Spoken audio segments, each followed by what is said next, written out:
Quando uma empresa decide contratar outra para fazer uma atividade, essa empresa contratante está terceirizando. A terceirização pressupõe uma relação legítima entre empresas, baseado na autonomia entre a empresa contratante e a empresa contratada. Um exemplo disso seria uma empresa A, que existe de fato, funciona em um prédio, possui funcionários, etc., e que decide contratar serviços da empresa B, que também existe de fato, que funciona em outro prédio, que possui seus próprios funcionários, etc. e tal. Até aí tudo bem? Isso não ocorre com a pejotização que está rolando solta por aí. Modalidade de fraude por simulação que promove a recategorização jurídica do trabalho. Sejamos claros, uma pessoa trabalhando com PJ é só uma pessoa. É uma pessoa PJ que conseguiu abrir um micronegócio, como um MEI, por exemplo, que faz isso para vender sua força de trabalho.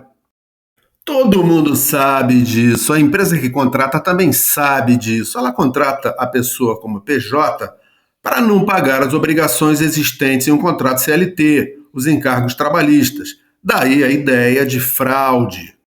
A pessoa é contratada como PJ, mas é um trabalhador como outro qualquer na empresa que o contrata. Embora exista um contrato de PJ, a pessoa cumpre ordens de um chefe, tem horários de entrada e saída e recebe um salário fixo, por exemplo. Todo mundo sabe disso, a empresa que contrata também sabe disso. Ela contrata a pessoa como PJ para não pagar as obrigações existentes em um contrato CLT, os encargos trabalhistas. Daí a ideia de fraude. O que acontece é que essa pessoa trabalha normalmente como um funcionário da empresa, só que sem a proteção da CLT, sem a proteção das leis trabalhistas. Só que sem a proteção da CLT.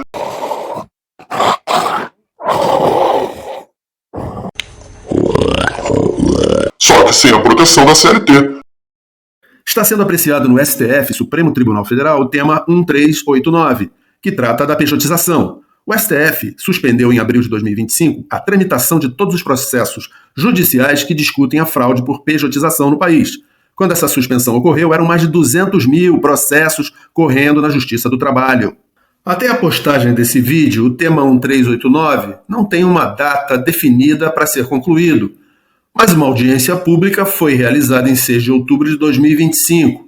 Essa audiência pública foi o passo antes da conclusão final. O que tem acontecido, em vários casos, é que a pessoa PJ trabalha nas condições exigidas pela empresa contratante. Ao término do contrato, a pessoa PJ é demitida e vê que não tem direito a férias, 13º, fundo de garantia e todas as regras de proteção ao trabalhador previstas na CLT.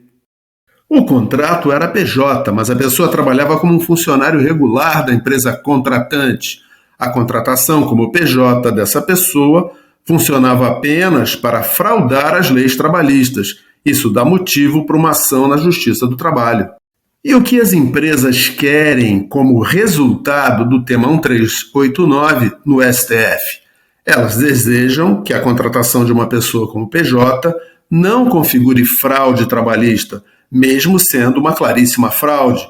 É isso mesmo que exista fraude e que essa fraude possa ser identificada e reconhecida por burlar as leis vigentes no país, mesmo que isso prejudique uma enorme massa de trabalhadores. Formalizar a fraude, usando o STF como ferramenta para a legalização dessa injustiça, retrocedendo para a exploração do início do século passado. E não devemos esquecer que o fim da contratação pela CLT ameaça diretamente o financiamento da Seguridade Social em nosso país, o que torna isso ainda muito mais grave. A decisão do STF nos dirá muita coisa. Me lembro do chamamento de panelaços, carreatas e manifestações nas ruas por temas importantes na sociedade brasileira, e entendo ser este também muitíssimo importante.